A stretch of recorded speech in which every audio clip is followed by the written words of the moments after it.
be ready. Yeah, that was in my head. Ready. Like my sister just sent me a thing from Reddit of someone asking if my name was like that on purpose. I was like, Oh, no. it's perfect. I mean, I'm So, glad. what do you do? I'm a musician. Nice. Is that a real question? Same. Yeah.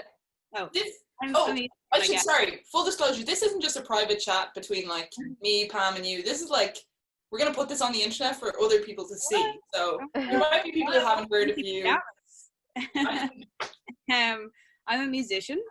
My real passion is sales assistant, but I do music on the side to make money. Do I have to say anything else? No, that's pretty good. I'm from Dublin. Yeah. I'm starting to blush. Oh. I'm from Dublin. I've been at this a while. It's been tricky, but fun. Yeah. Cool. Well, I'm Sarah, and this is Pamela. We're in a band called Pillow Queens. We've got this whole Blur Oasis rivalry going on with Alva at the moment, so this is the reason for our interview today.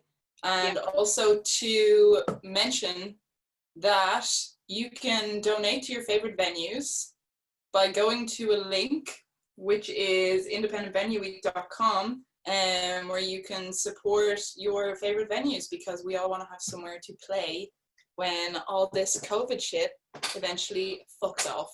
Yeah, there's so many churches, that we can. Yeah, we can play gigs in churches potentially in Ireland at the moment. Yeah, which is always a tricky one. What do you guys feel about playing at churches? Love it. Well, we only did it once. Yeah. But it was amazing. I feel like I've done it about 15 times. Yeah, you've got church vibes though. I don't know why people think that, because I really don't. And then sometimes it's really nice if people kind of, because I feel like it's all about how many times that church has been used as a venue. Mm. Because if it's kind of new, people are still treating it like a church and they're really quiet. Right. And like you'll make a joke and they'll be like, ooh. You're not supposed to laugh at mass. Exactly, yeah. Are you or are you not still wearing your Holy Communion medal? That's my Holy, yeah. You see. No, I'm not. Are you? Are you both? Yeah, of course. Yeah. Mm-hmm. Why wouldn't I? So what is your favorite venue that you've ever played? I'd love to know.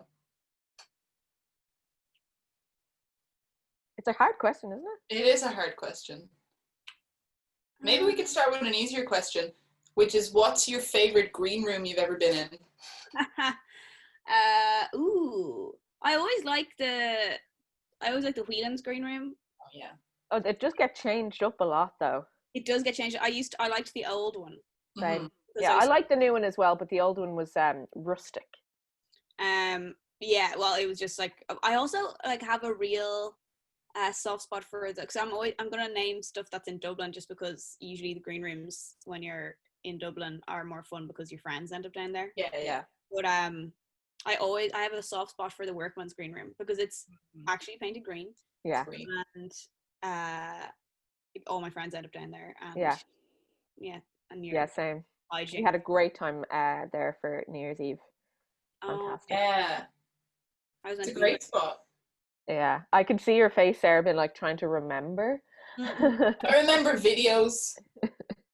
Yeah, and you have no service down there, so you can't even. It's like a different world. Yeah. You're not paying attention to anyone who's asking you like where you are, or what you're doing, or you need to do something with gear. You're like, oh, sorry, my phone was off. Yeah. Whoops. It's so weird. It's not like I've been down here a million times.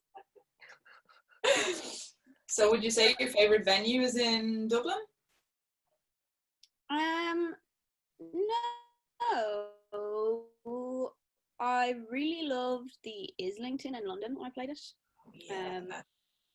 I played a few really nice ones when I did that tour with Will Varley in 2018, all over the UK. The Round Chapel, Butte, very, very nice. And I probably should have prepared this question better. Roisin Dove in Galway is always so much fun. Beautiful, beautiful venue. Yeah, and always I suppose like you kind of associate it with like how good the crowd is, and then also like how much fun you have afterwards. Mm-hmm. What do you think? Yeah, we've definitely had some like mega nights in the Russian Dove, because like that's probably the best smoking area in Ireland. Yeah, and also you end up staying in the apartment upstairs, and it's beautiful. Yeah, I love when the place where you stay is right next to the venue. The Clonakilty bar. Oh yeah, Clonakilty's so nice. Oh, yeah. Do you remember we ate so many funeral sandwiches? Oh, the sandwich, like the food that they put on is just like you're visiting your nanny. Yeah. It's like so good. They made us an amazing like Irish stew when we played there a few years ago, and there were people there with us who like weren't part of the tour, but they were like kind of friends of the people who were playing, support, and they were like eating and being like, "This is so tasty," and I was like, "Oh my god, that's like an Irish stew with lamb in it," and they're vegan. One of those things where I was like, "Ooh." Just say nothing. Oh, holidays. So nice. Yeah. So I'll take that to my grave and this conversation apparently. I have told you that this is going on the internet. Several times. What other dirt can I spew? Yeah. Well, I'd love to hear a bit about your, so you mentioned your tour last year, and how you were rating different tea sets in the hotels that you were staying in. And I'd love to hear more about this. Well, I was very poor at the time, and I decided to do this tour on my own. I was supporting Will Varley, and he was traveling with a tour manager in a car, and I was doing everything on the trains. I'd never met him or his tour manager before. Like, I ended up being quite friendly with them by the end, but for the first like 2 weeks, the first week in particular, I was really weird because I just wasn't talking to anybody else, and I was spending all my days traveling and not talking to anybody. So I think I just became slightly odd. And I would like, my routine was like to get to the B&B I was staying at, have a cup of tea, and then go out for sound check.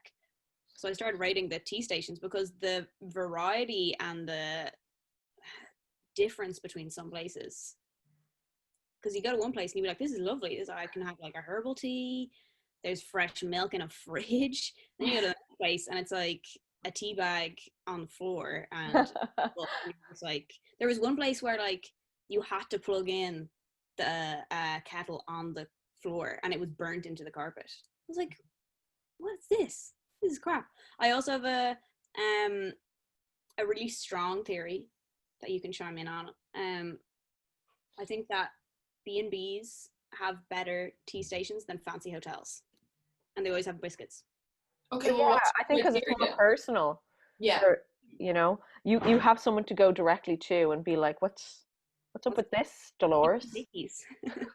They're always named Dolores. Yeah. Always. Oh, you can't start a B&B unless you're Dolores. Yeah. Yeah.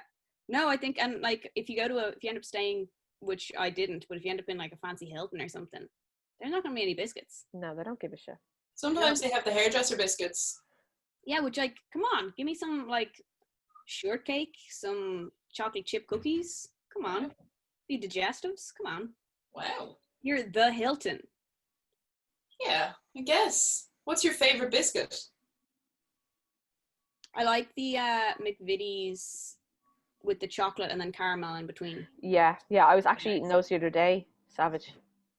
I don't buy them because it's too wild. Oh yeah, like someone offered them to me and I was like, oh my god, so lucky that this is a biscuit that's being offered to me. The other time my flatmate buys them, and I make myself ill if they're in any way near me on the couch or anything, because I just I can't stop myself. Yeah. So yeah, that'd be my opinion on biscuits and tea stations. Nice. Beautiful. I could go on, but I won't. Well, where was the winner located? I went to it's like in general. Because I went to a wedding and their tea station was off the charts. Oh, right. Okay. Like I have stolen, those little boxes that they have at a wedding, and it's just full of tea. Nobody goes near it because you're at a wedding. You're drinking alcohol. Yeah. I've taken like all the stuff from them. Well, not all of them, but like a significant amount. Yeah. Like a good place will have like herbal tea selection, hot chocolate, fresh milk, tea, biscuits. Nice. And what's your tea preference? Oh, like brand. Yeah. Anything? As in, for regular tea, when people are like Barry's or Lions, and it's a whole argument. No, you don't care. Don't care. And I drink my tea really, really And the call there. Okay, so that's been nice. Wrapping it all up. I don't buy into this. You're wrong. It's all fine. No. Like, it's all grand. Like, I know that sometimes I have a cup of tea that's nicer than another one, but I'm not gonna not drink a cup of tea that someone's given me. No, but it's the little things in life, you know. So if you pay attention to a good cup and you're like, okay, what are the elements that make up this good cup of tea? And we will move on after this, but I'm very passionate about it. And then you're like, okay, it's this tea bag, it's this type of milk, it's in a certain cup. I'm very specific about cups. I'm very specific about mugs. The amount of times that you dunk a tea bag as well. So I have an upper limit of 21, lower limit of 71 dips, or 17 dips. So but like, I know that people take stuff specifically like amount of milk or sugar or whatever. But like, are you talking about the brands of tea? I don't buy into that. I'm talking about everything. Like, yeah, definitely the brands of tea. It's a Barry's tea for me. Like, that's the winner. But level of consumerism, Sarah. Sorry. Whatever. You said you have a passion for being a sales assistant. Don't lie to me. I don't like tea. Pamela! Lads, I'm leaving. Yeah. Not into yeah. tea. No, I get that. Like, there's a whole ritual to it. I like milky, weak tea that you'd give to a child. Yeah, I used to get it in my bop when I was younger. In your what? Sorry? My mom used to put tea in her bop-ups. Bop. Yeah. Which is obviously like really inappropriate, obviously, but it was great. We had a ton of questions in from social media, and I think it'd be best if we just like sporadically ask them throughout the conversation rather than like wait until the end. Yeah, because we have our own questions as well that we want to ask. We have our own questions. We've been dying to talk to you, Alva. Yeah. We've had these tucked away for ages. God, it's so nice to meet you both. You too. I'm such a big fan. I actually am such a big fan. Okay. Firstly, Millie Hollins asked, growing up, did you always want to be a musician? Did you see music as being a career for you? Yeah. I used to look at Avril Lavigne and want to be her, and Jeff Buckley. There was a real sweet spot of when I was about 11 where I wanted to be Jeff Buckley and Avril Lavigne. It's like dead, but like rock and roll. Dead by 27. Dead but replaced by some other celebrity. Yeah. So I think I always did. Did you guys? No. I did and I didn't for like a long time. I was like, oh, I want to do that, and then I got really weirdly realistic when I was a teen, being like, why would I, like, that's not going to happen. And then I went, wait a second, I can do it. Do any kind of music or gigs between the ages of like 18 and like 21. I just like went to college and wanted to be I'm just going to be a teacher. Yeah, that actually is one of the questions I wanted to ask, like, how did you start out? Because I know that like when I was a teenager, I started out like when I was like 17, 18, and I am significantly older than you, but I didn't see you around. So when did the Alva story begin? Well, pretty simple question. I was extremely shy. I always played guitar and stuff from when I was like 12, and I played piano from when I was a kid. And I always wrote songs, but I just had like no guts whatsoever. And then I went to college and I was going to be a teacher, and that was the kind of plan. And I was kind of like, oh, maybe I'll do music on the side a bit, like, but I wasn't doing anything to pursue it at all. I just had zero confidence. And then I started playing with my friend Matt, and we started a little duo called Friends of the Family. And we played a gig, and like we played a few gigs in pubs and stuff, but like my first gig I was like almost 22. So I was really late to it. I was just unbelievably shy. Friends of the Family is the name of the label you're releasing the album on, right? Yeah, I decided to repurpose the name just because I always thought it was quite sweet. So it's going to be a self-release? Yeah. Do you have the date set in stone yet, or is it? 2nd of October. Ooh, Nice. lovely. Can't wait. Yeah, I can feel those autumnal vibes. Yeah, for sure. It's washing over me. Yeah, recorded in July, but so autumnal. Tell us more about the recording process. So you worked up in Attica Studios, also where Pillow Queens did our album. And what was your experience up there like? Yeah, it was funny because I got in touch with Erland Cooper, who I'd done some co-writes with since like 2017, and I just really loved working with him. He's one of those kind of producers who just like pushes you forward and like encourages you, and I always felt like I learned stuff working with him because he didn't just kind of go like, that's a cool idea, and he'd always just like push me to keep writing and like push me to like learn more instruments and push me to like, you can totally play piano, write that song on piano, that kind of thing. Just had like unbelievable confidence in my abilities, like more so than I did. So I got in touch with him to work on the album, and then he actually linked us all together with Tommy McLaughlin, and we ended up working up in Attica, which was very cool because you guys were already in the process of recording your album with Tommy. I remember we were talking about it at the time because I was like, oh, I'm actually going to be doing it in Attica with this guy Erland, and then I was like, oh, and Tommy's going to be involved. Here goes. So I just completely copied you guys. And then James, who's our manager, played some drums on the record too. Exactly. So family affair. Very, very family affair. Yeah. We're friends of the family. Friends of the family. There it is. Nepotism. Nepotism. Yeah. So we spent like, I had like been working on demos. I think I'd like 20 demos or something done, and I've been working on them for months and months, or probably like 2 years really. And went into studio, and we all just kind of decided on 10 tracks to record on the first day, and what the kind of concept was leaning towards. And yeah, it all like pretty in a lovely way just like really fell into place, and we were all on the same page. Yeah, that kind of brings me to one of the questions. Were these like songs that you were like, these are the album songs, or had they been songs that you had gigged before and were bringing forward, or was it like specifically writing for this album? Yeah, it's kind of difficult because especially with a debut album, like some of the songs are stuff that I'd gigged to death, like that I played like so many times, and then other songs were songs that I'd just written, like a month before. So there were a few songs that I'd gigged loads that didn't actually make it on the album, just because they didn't like fit, or another song that I'd written, a month beforehand or 3 weeks beforehand actually suited the concept and the vibe better. Yeah. It was kind of a mix of both, just because I'm sure it was the same with yourself, that you like yourselves with deciding with the album. There were songs that you have gigged loads of times and you probably wrote thinking it was going to be on the album, and then when you sat down to actually pick the tracks, you were like, that doesn't actually work. Yeah.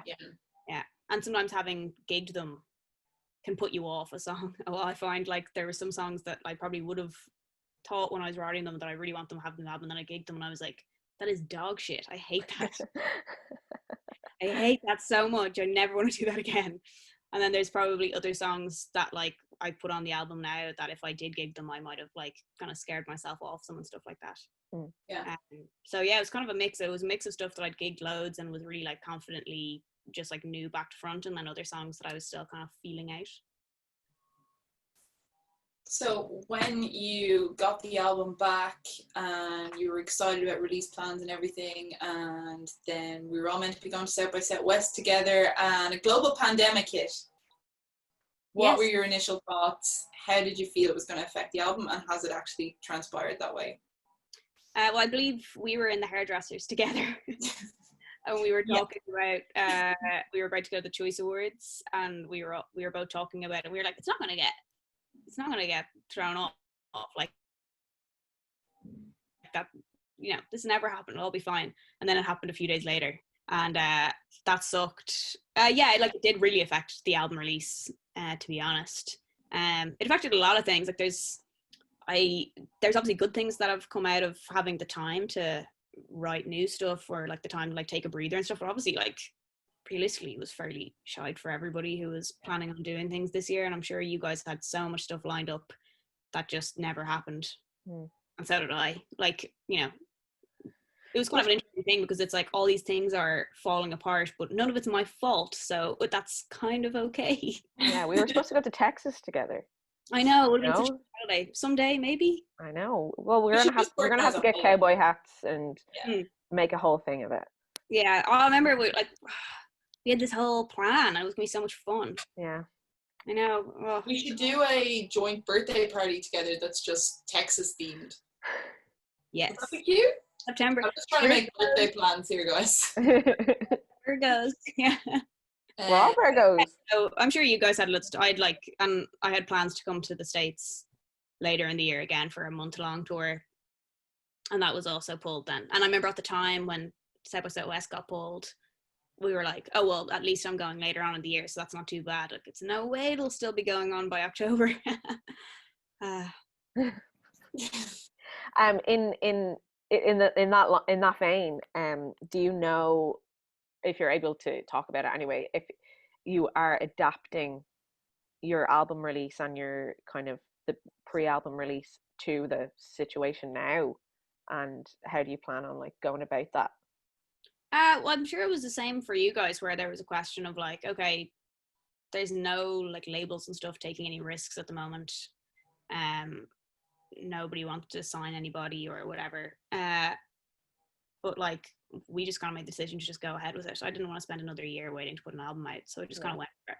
And it's like, for an indie artist, it's kind of a nice time to be putting stuff out because all the major labels are not really putting a lot out. Yeah. There's a bit of space. Mm-hmm. But yeah, like adapted to it and just kind of went ahead with it anyway, because like you write stuff to release it. You don't write stuff to sit on it for like a year and a half or 18 months or whatever. A year and a half being 18 months, just translated that for you both. But no probs. Yeah, so like my kind of thing is like I love writing and releasing, so the idea of sitting on this album till 2022 or something just seemed pretty hellish. Yeah. No, I'm really glad you're releasing the album. I've gotten leaks and it's phenomenal. So I'm very excited for it. Your guys also phenomenal. Thanks. Girl crew. Another question from social media from Frankie Kane. Frankie asks, what things have got you through lockdown? Podcasts have been my savior.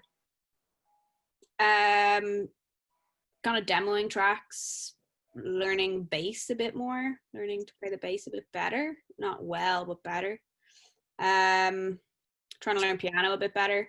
Podcasts as well. I'm big on podcasts. And then like some weeks, I'm sure you guys found it as well, where it was like some weeks you could be quite productive with things. And then other weeks you're just like, I just want to watch every season of New Girl on Netflix, and that's fine. Yeah.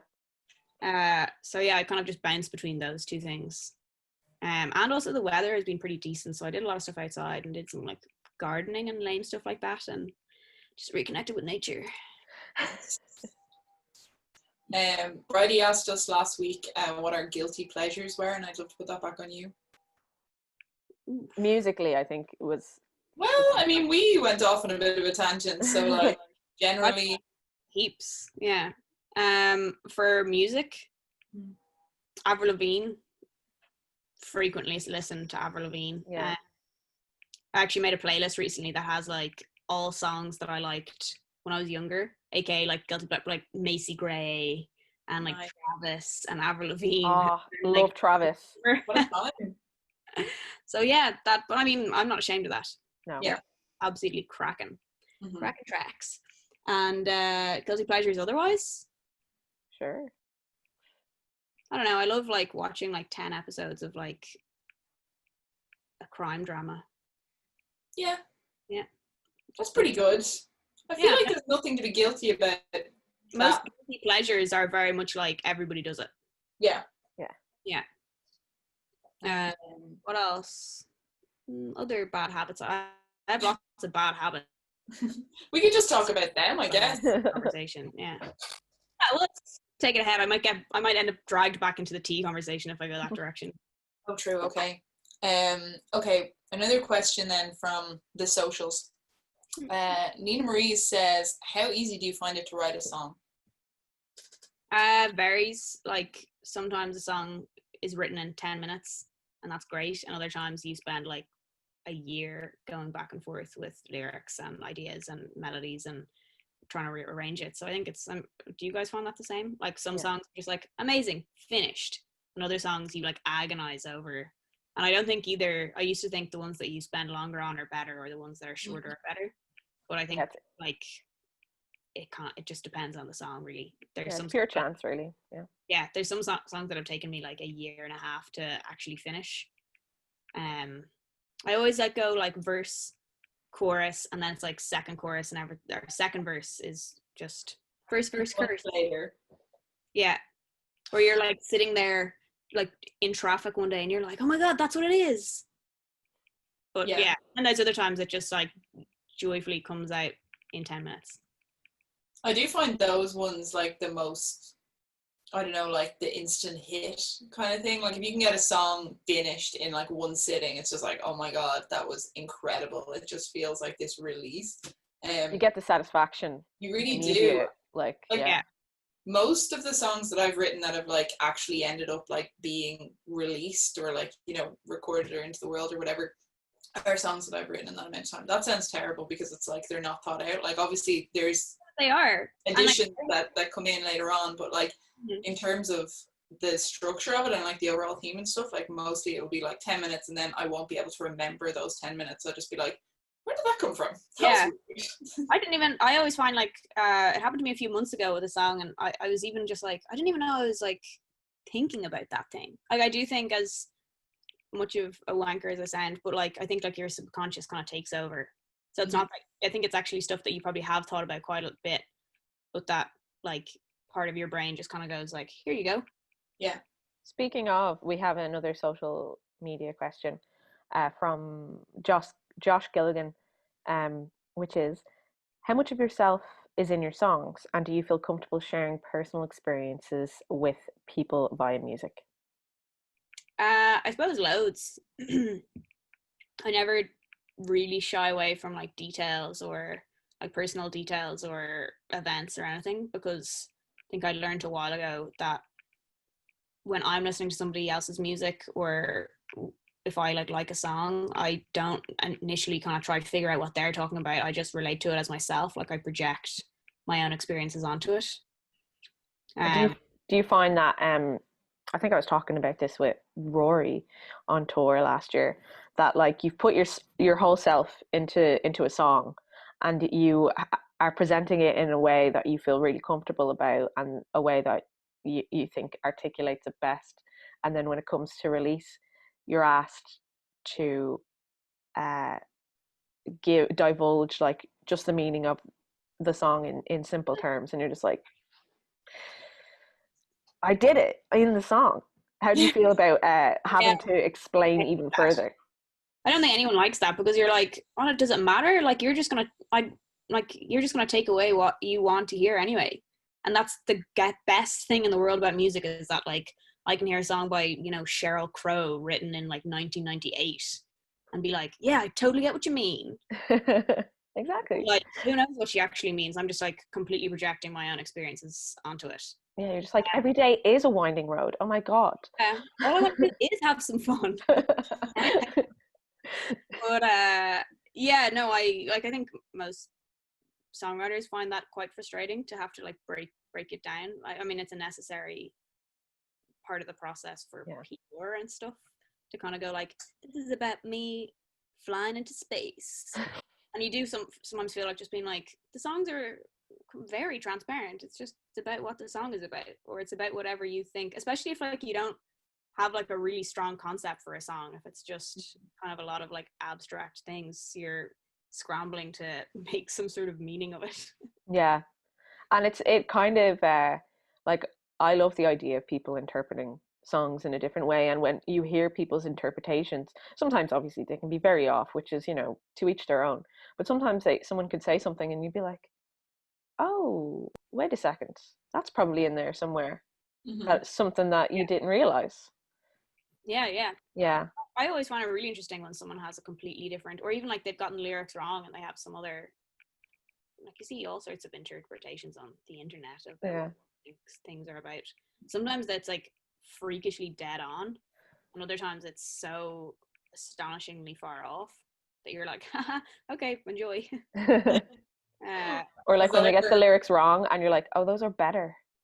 Yeah, yeah, that's what I meant to say. Yeah, have you ever had that with a song that where you like you've recorded it and then you hear the recording and you're like, it kind of sounds like I'm saying this. Yeah. It's better. Yeah. What was we get like a lot of different interpretations, probably mostly with Rats, just because there's kind of that like crowd sing along section of the song. People are like, what are you saying there? And we're like, oh, I'm not a rat. If you're not a rat, and like we've had so many different like people just being like, what is it about Iraq in the song that you're singing about? And we're just like, how did you pick that up? Like, so weird. But yeah, maybe that wasn't a situation where we were like, yeah, that's maybe what we meant. We were actually about Iraq. I remember seeing like an interpretation of Distrust years ago online, and they thought it was really religious. Oh. There was loads of references to God in it, and I was like, cool, go for it. Nice. Like, no, but cool. Yeah. Enjoy. But it's kind of, that's the whole thing. Like, when when you're like, I'm sure as songwriters, whenever you heard a song that you like loved as a teenager, you'd like go online and try and find the lyrics. And it was sometimes really disappointing when you realize that they were talking about something completely disconnected from what you thought. Yeah. There was one song that kind of knocked me for six a while ago, and it's a Gillian Welch song, Everything is Free. And I was like interpreting it in so many ways. I was like, oh my God, this. And then I looked it up and it was about Napster. It's so weird when that happens. Yeah, it's just like such a profoundly beautiful song, and it's about like how Napster has it was when it was written, like obviously the download thing started to happen, and I was like, wow, you can really make such a beautiful song out of something that seems so, I don't know, technical. Yeah. Yeah, I've had that before where like friends I have who've written songs, I'll be like, that's so beautiful, and like, oh, I really loved this like metaphor and blah blah blah blah, and I'm like pulling apart their lyrics, so I just love lyrics, and I'm like pulling apart the lyrics that I heard from the song. I mean, like, this is so great, and then they've been like, that's not what it's about at all. I'm like, oh well, it should be, because that's better. Let me write your PR. Say whatever you just said. Say what I just said. I want to ask this question because I think this is really relevant, and I think that it's massively relevant with you. But how has your sound developed since you first started out? That's from Pete Bradley. I feel like your sound has changed and evolved massively since you first started out. No, I started out exactly like this. Like a phoenix. Yeah. I think when I started out, I was like, it was kind of near that kind of folk revival stage in music where that was really popular. And I was kind of scared of drums. I just thought, like, I suppose playing with drummers who maybe weren't the best, but like, I was really like, drums are really loud. And I always loved the kind of music that I'm playing now. I guess I always loved that as like a teenager and stuff, but maybe veered away from it for a few years and played. And also, I also think like, I can't remember who said it, but like, you make the music that you can at the time. Yeah. So even though I liked other music, I was kind of playing acoustic stuff because I was just one person with an acoustic guitar. So that made sense at the time because that was all I could actually achieve. And I suppose like my first EP, Hollowed Out Sea, I think is quite close in vibe to the album. Like that it goes between quite like soft tracks that are very stripped back to like bigger, louder ones that are like band kind of sound. And that's my opinion of it, but obviously like I really lack subjectivity when it comes to my own work. What genre would you say you are now? Post-funk, rockabilly. Isn't that such a hard question though? So that's hard. why I can't answer it well. I don't know, folk, indie or something. Yeah. Indie, folk, punk, pop, princess. That question makes me sweat. Songstress. Oh, not the word songstress. Songstress songwriter is fine. You don't have to put songstress at the end. You're a lady. It makes Teen me sensation, maybe. like sitting sewing the hem of my skirt or something and like being like I don't know. There's something that word really does not vibe with me. Alva, what's the strangest thing you have near you? I see Pamela has a trout behind her. I was told to come prepared with my own fish prop. It's a mammal, but okay. I'm in a holiday home. Okay. White bear, but there's an eye mask beside me. Nice. Oh. That's pretty cute. What county are you in? Cork. Oh, lovely. West Cork. It's beautiful. It's very, very nice. Got a nice view of the sea out there, which is quite lovely. The sky was beautiful last night. The weather was beautiful yesterday. Today was quite overcast. Oh yeah, it's not nice. And there's a storm coming. Yes. What's its name? Ellen. Yeah. Ellen. Have you seen all the Ellen. of like Ellen DeGeneres' face spinning towards Ireland? Oh God. Yeah, so that's the weirdest thing near me. I think I don't have access to any plastic fish, and there's That's a shame. There's a not a lot of. It's quite a nice house, and there's not a lot of like that kind of like shitty art that you see in like B&Bs and stuff, where it's just like the view from the window, but on the wall painted. Yeah. Yeah, I've got ever since I'm in my parents' house at the moment, but ever since I moved out, my mom's really indulged in her live, laugh, love side. It's fine. I make fun of her to her face, so it's totally fine. But like every time I come home, there's a new sign on the wall that says like follow your dreams, or love will conquer all, or something like that. And then I had to like take down this giant Beatles artwork because it was just like taking up the whole wall, and I was just like no. But this time when I came home, she put a pride flag up in the garden, and I was so sweet. So she's in my good books again. She could do live, laugh, love over a pride flag. Yeah, that would be beautiful. Just be painted on the kitchen. Beautiful. I mean, that's both of us just as one. Beautiful. Yeah, I think I especially love when that kind of live, laugh, love stuff is in bathrooms. Yeah. Like, do people think you need like a pick-me-up or something when you're in?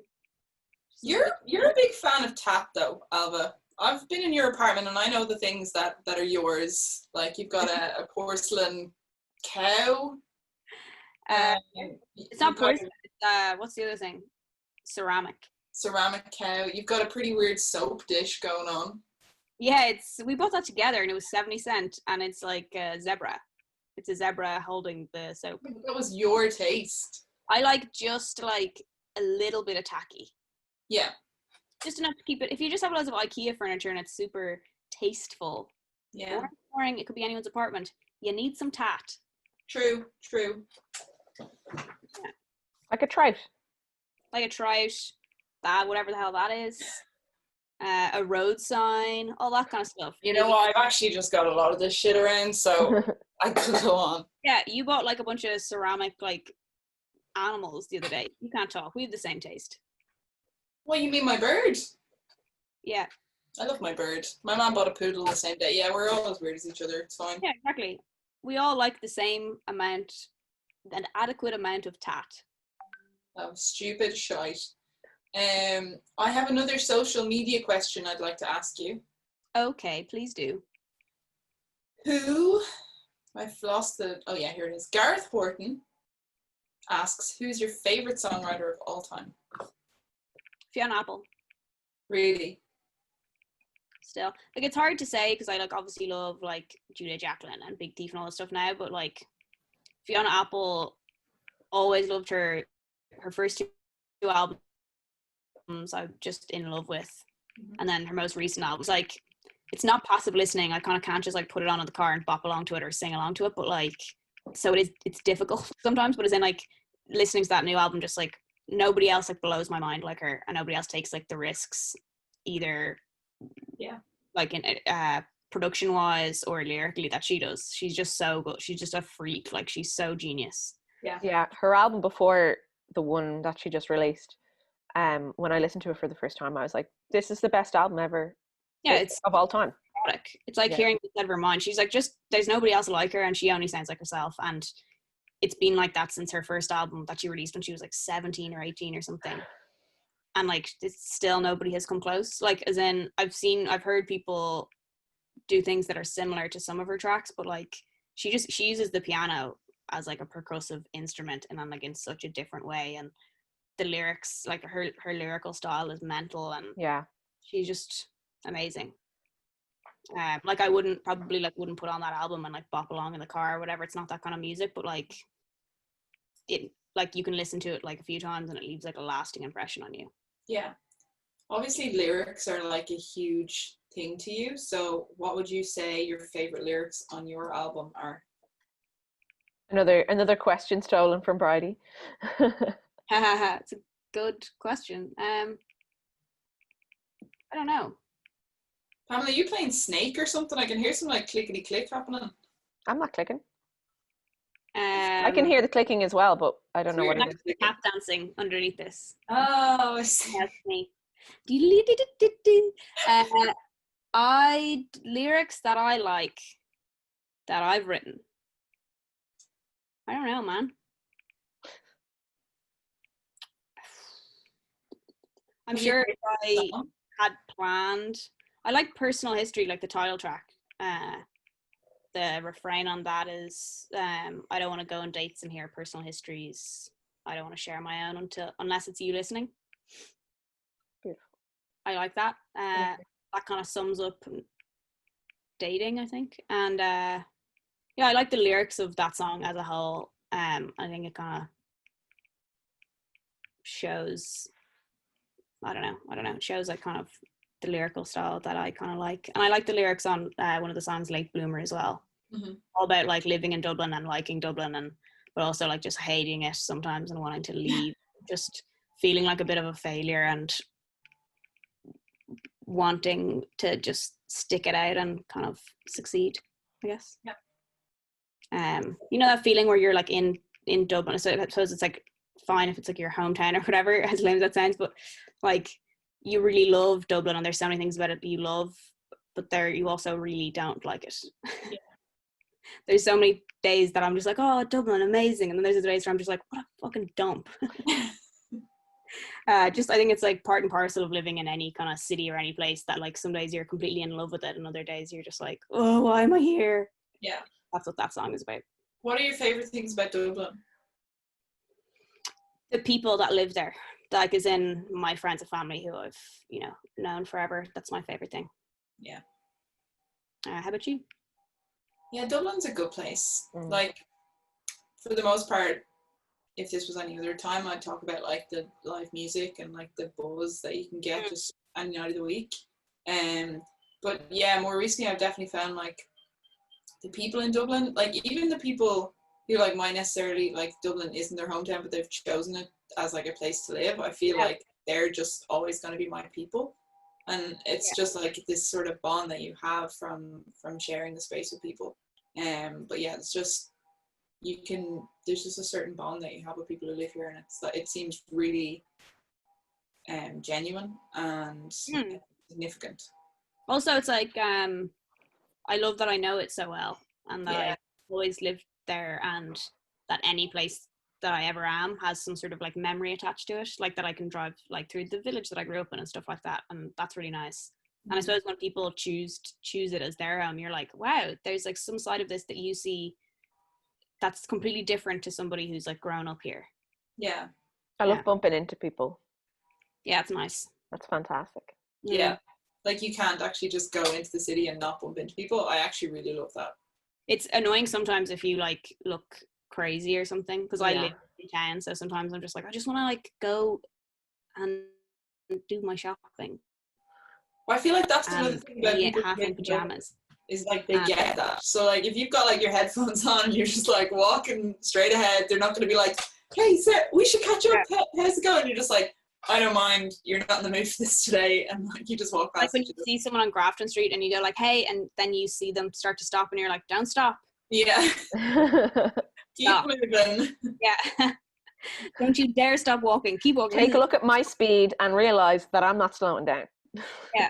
The correct response to hey, how are you is hey, how are you? And then neither of us answer and we walk our separate ways. Perfect. And then maybe send an anxious text later being like, hey, sorry, I'm rushing somewhere earlier. Meet somebody. I couldn't stop. This is me texting. Nice. Thanks. Really good actor. Yeah. So yeah, those are things I like about Dublin. Pamela, what do you like about Dublin? I just said bumping into people. I just don't pay attention to you. I'm sorry. And all the venues and the music scene is like just, you know, you can be in like at a gig in Workman's and then walk up to the Grand Social and then like go end up in Whelan's at the end of the night. Yeah. Yeah, I love that. Everything's like so close. It's great. Like when you're in other cities, like that's just not like if you're in London, obviously it's so huge. That's just not even something you can entertain. One other social media question that I would like to ask, because I'd like to know, is from Mal Brown, and it says, what gigs have you been to that you wish you could relive? I loved one of the last gigs I saw before lockdown with Julia Jacqueline and the Button Factory. Fantastic. And she sang Avril Lavigne's I'm With You. Oh, cool. Excellent. And Big Thief. I could probably like just keep naming people, but Big Thief in Vicar Street the year before, and then in 2017 I saw this band I love called Whitney at Glastonbury. That was sensational. Mm-hmm. Angel Olsen at Glastonbury the same year was amazing. Yeah, and then I really would have to rack my brains to go back any further. And my first ever gig, Avril Lavigne in the Point, when I think like 2002 or something, 2001 or 2002 was my first ever gig. Unreal. That's such a good first gig. Like people always ask that, like your first record that you bought or your first gig that you went to, and like my answers are so terrible and like not what is it? Good for describing me at all. What were both of your first gigs? My first gig, I won tickets to see the Thrills in the Point. And I think I was like 13 or something, and I'd never been to a gig beforehand because my parents had basically convinced me that I would hate gigs because they were just like, oh, they're like very loud and packed and you just wouldn't like it. And I was just like, okay. And like never kind of sorted it out myself. And then Spin 103.8, wonderful radio station, had like, there was like a free text option. If you were like on Meteor, you could text them in for free. So I used to just like text them constantly when there was a competition. So like I would just win lots of things. And one of the things that I won were tickets to see the Thrills. And I knew like a couple songs from the radio. And I won like backstage passes to meet them and everything. Wow. And I didn't know them. Like I didn't know what they looked like. So I was backstage and like seemingly they were as well. But I just couldn't tell them apart from any of the other men working in the Point. So I was just like standing there awkwardly, like 13, just being like, I would like to go home now. Going up to like a sound engineer and being like, can I have your autograph? Yeah, pretty much. Don't go back to Big Sur. Like, they've got some bops for sure, but like it wasn't a defining gig for me at all. Mine was Avril Lavigne. Mine was Red Hot Chili Peppers supported by Pixies and the Thrills. Wow. Yeah.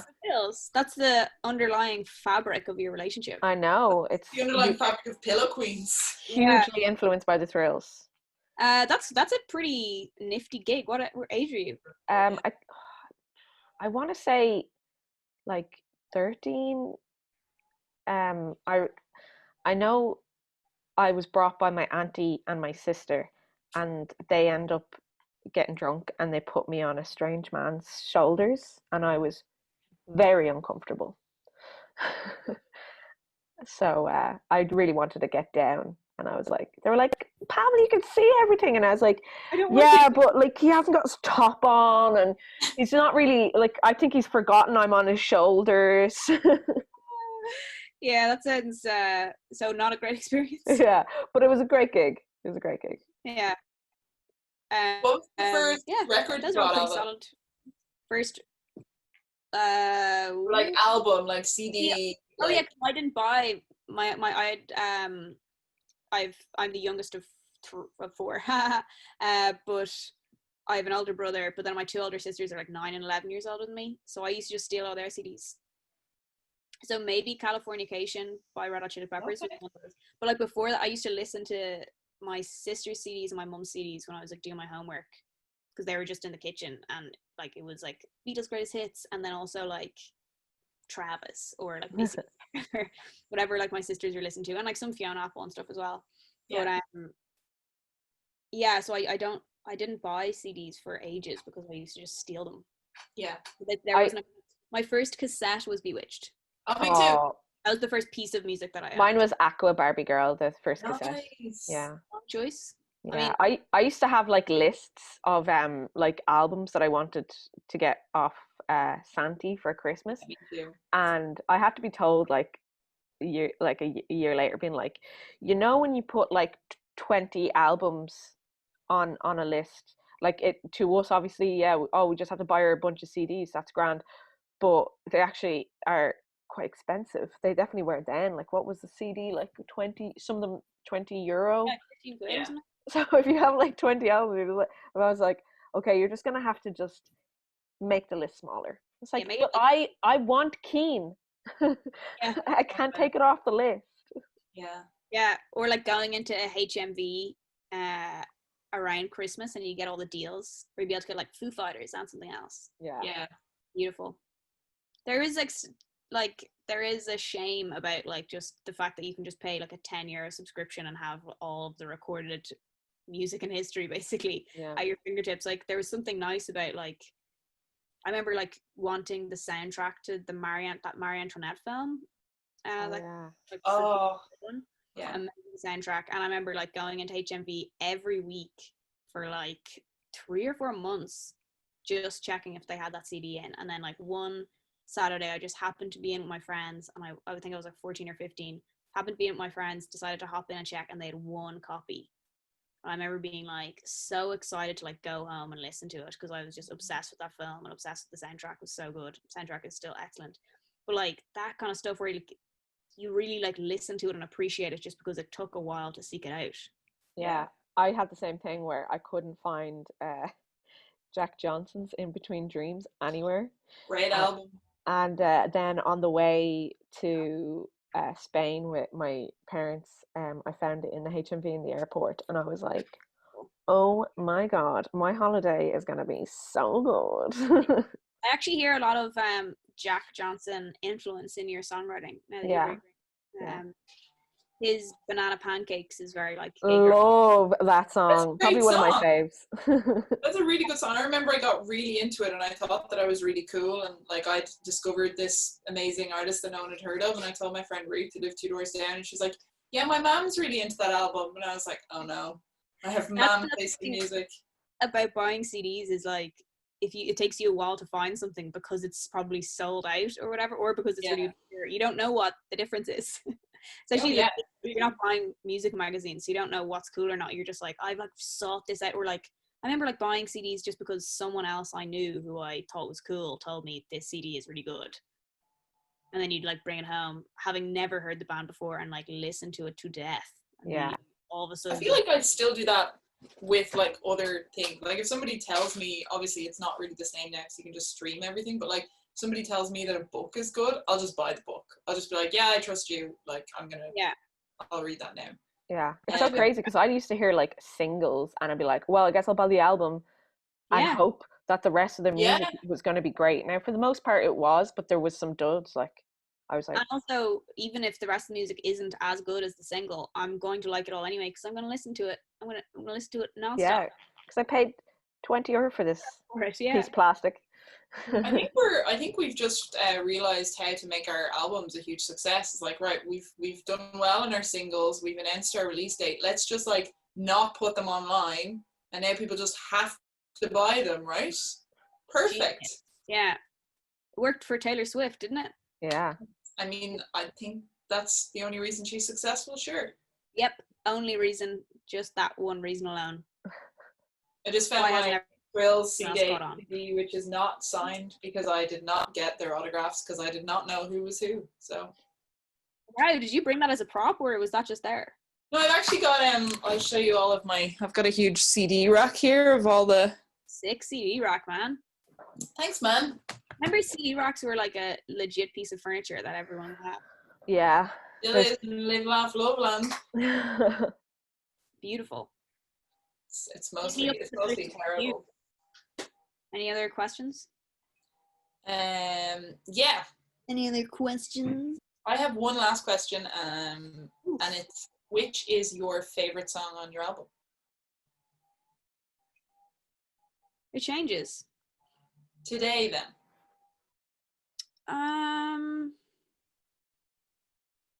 I like Time Difference today. Usually it's Personal History, just because that's the name of the album, and I feel like it kind of ties the rest of the tracks together a bit. I know, Walk Away. Walk Away? Not yet, so I like that one. That's coming out great song. The day that the album's coming out, and it's kind of quite different to the rest of the tracks because it's like piano led, and yeah, I like that one. I like See You Looking Happy. Yeah, that's coming out in September. I can't wait. 7th of September. And you were in the music video? I was in the music video. Can't wait for that to come out. Yeah, you feature heavily in the Bouncy Castle scene. Yeah. It was a lot of fun. What's your guys' favorite songs, or like what? I'm sure you have different favorite songs of your album. My favorite one is definitely the closing track, Donamead. I love that so much. I suppose because when I did this streaming thing, when you were doing the album listening streaming thing, that's one of the that's the only one that I hadn't heard. Yeah. What about you, Pam? I'm gonna say Donamead. I think that's what I said to Brody as well. So hopefully that's consistent. But yeah, I think not Donamead. Sorry, Liffey. Okay. But Donamead is. I think I interchange between both of them. Yeah. Yeah. They're both kind of like darker, like musically. Yeah. Than the other songs in the album. But yeah, I think Liffey's going to be our next single, which is exciting. I would have thought or Donamead is very like hopeful and like sweet and kind of like melancholic. It is sweet, yeah. I think it's sweet. It is sweet. No, but like just in terms of like the drones and stuff that we used, I don't know, like the type it sounds like a pretty funky recording process for it as well. Yeah. When did you guys record that? At what point? We did that one last, didn't we? Yeah, I think it was last because I think it was the freshest song. Yeah. One of anyway, which we hadn't fully realized it. Realized it until we were in the studio, which was handy. That's kind of always exciting as well, and you can always kind of tell it in a recording when something isn't something that you've gig loads and stuff like that it's like super fresh and everyone is like really. It's like if you could get every single song at that point, it'd be amazing because you'd be able to about it because if there's a feeling to it of like there's kind of I really like that song when I heard it. Really, really love it. Amazing. Great. I can't wait to be like actual real life rivals with you when the albums drop. Yeah. Oh, I'm gonna just hate you guys soon. I'm gonna share screenshots of when we attempted to actually be rude to each other via WhatsApp, and the two of us were like, "Oh, actually, no. Never mind. I don't like being mean." Yeah. I was like, "Ooh, let's get back to being and like infuriatingly nice." Complimentary. Yeah. I'm gonna like next time we see each other, we're gonna like go full Cardi B, Nicki Minaj, and throw shoes at each other and stuff. Get security calls. I'm gonna bring extra shoes to throw them at you. Nice. One of my friends. There's 4 people in the band. We have endless shoes. Endless shoes. One of my friends once threw a bra at me when I was playing at a festival, and she thought it'd be really funny. But I had just turned around to do something. I just turned around to look at my drummer, and it like just kind of like went and landed beside me, and I didn't notice for the whole gig. And then I left, and like she was like, "Can I?" And I didn't see her because like you get off a festival stage and you like unload into cars and go back to the car park and you don't see anybody then for like an hour and a half. Yeah. So I came out after like an hour and a half and like 2 other acts had played. She was like, "Oh, could you get me that bra back?" And I was like, "No, that's gone." There's no way I can't get back up on stage to get you your bra like I did. So poor thing. That's a sign you've made it, Yeah, chicks throwing their bras at me. Yeah. Tom Jones. I've always thought that. I've always wanted you to think that. So. Alva, we're handing the baton over to you now for next week. Have you decided who you're going to be interviewing? Yeah, I will be interviewing Romeo from the Magic Numbers. Oh wow! Oh, cool. That should be exciting. Yeah, so that'll be great, and I'm looking forward to interviewing him. Nice. So I guess then if people want to get their questions in, they should do so before 5 o'clock tomorrow, I think, when this lands. Yes, exactly. Yeah. Thing like that. Yes. Yeah. Cool. Well, thank you so much, Alva. This has been thoroughly enjoyable, and I'm very excited to have. I feel like we already clicked. Yeah, we really do. I've never met you. I know. It's like I feel like I know you now. Hopefully we can all hang out and do a meet sometime. Oh, maybe.